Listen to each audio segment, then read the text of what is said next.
بسم اللہ الرحمن الرحیم۔ شروع اللہ کے نام سے جو بڑا مہربان نہایت ہی رحم والا ہے۔ ناظرین، الحمدللہ کہ آپ نے قرآن مجید پڑھا اور پڑھتے ہیں۔ قرآن مجید کیا ہے؟ یہ اللہ کا کلام ہے، یا یوں سمجھ لو کہ یہ اللہ کی باتیں ہیں جو اس نے اپنے پیارے نبی محمد صلی اللہ علیہ وسلم پر حضرت جبرائیل علیہ السلام کے ذریعے سے بھیجی، تاکہ ہم کو معلوم ہو جائے کہ اللہ تعالیٰ کون ہے، دنیا میں کون کون سی باتیں کرنے کی ہے جن سے اللہ تعالیٰ خوش ہوتا ہے، اور کون سی باتیں چھوڑنے کی ہے جن سے اللہ تعالیٰ ناراض ہوتا ہے۔ مرنے کے بعد ہم کو قیامت کے روز دوبارہ زندہ کیا جائے گا، تاکہ جس نے اللہ تعالیٰ اور اس کے رسول صلی اللہ علیہ وسلم کی بتائے ہوئے اچھے کام کیے ہوں، اس کے بدلے اس کو جنت ملے اور وہ وہاں ہمیشہ ہمیشہ رہے، اور جو اس کا جی چاہے وہ اس کو ملے۔ اور جس نے ایسے کام کیے جن کو اللہ تعالیٰ اور اس کے رسول صلی اللہ علیہ وسلم نے کرنے سے منع کیا ہے، اسے اس کی سزا دوزخ میں بھگتنا پڑے گا۔ جس نے اللہ تعالیٰ کے ساتھ شرک کیا ہے اسے اس کی معاف نہیں کیا جائے گا۔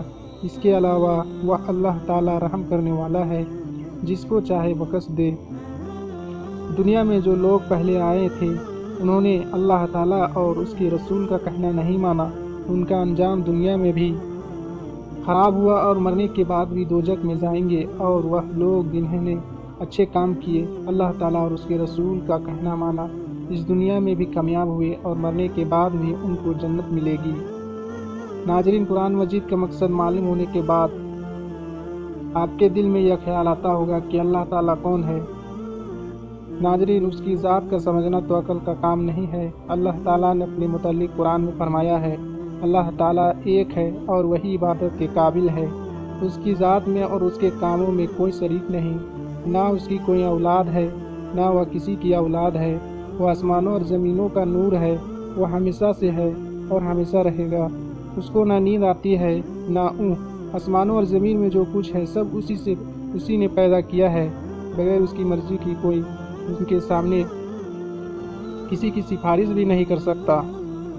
جو کچھ ہونے والا ہے اور جو کچھ ہو چکا ہے سب اس کو معلوم ہے۔ آسمان اور زمین میں کوئی چیز ایسی نہیں جو اس کے علم میں نہ ہو، وہ اس کا انتظام کرنے سے تھکتا نہیں۔ آسمان اور زمین میں جو چیز ہے وہ اس کی تعریف اور پاکی بیان کرتی ہے۔ وہ پیدا کرتا ہے، وہی موت دیتا ہے، وہی موت کے بعد قیامت کے دن پھر زندہ کرے گا۔ اللہ تعالیٰ سب کچھ کر سکتا ہے، اس کی مرضی کے بغیر کوئی کچھ نہیں کر سکتا۔ جہاں کہیں ہم ہوتے ہیں وہ ہمارے ساتھ ہوتا ہے، وہ ہمارے دلوں کی بات بھی جانتا ہے۔ وہی سب کو رزق دیتا ہے، جس کو چاہے تھوڑا، جسے چاہے بے حساب۔ اس کے اختیار میں ہے، جسے چاہے سلطنت دے، جس کو چاہے سلطنت چھین لے، جسے چاہے عزت دے، جسے چاہے ذلت دے۔ دنیا کی سب بھلائی اسی کے ہاتھ میں ہے، وہی اولاد دیتا ہے، جسے چاہے بیٹے دے اور جسے چاہے بیٹیاں، جسے چاہے دونوں اور جسے چاہے کچھ نہ دے۔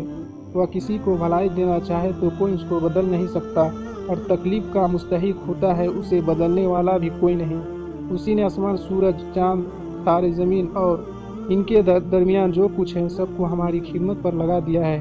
اسی نے ہماری اچھی اچھی صورتیں بنا دی۔ اس نے ہم کو اس لیے پیدا کیا کہ اس کی عبادت اور فرما برداری کرے۔ اس نے حضرت محمد صلی اللہ علیہ وسلم کو اپنا آخری نبی بنا کر بھیجا، اور حضرت محمد صلی اللہ علیہ وسلم پر اپنا آخری کلام قرآن مجید نازل فرمایا کہ میں اس کی حفاظت کروں گا۔ ہم کو بتایا ہے کہ ہم خود بھی قرآن مجید پڑھتے رہے اور دوسرے لوگ کو بھی سمجھاتے رہے۔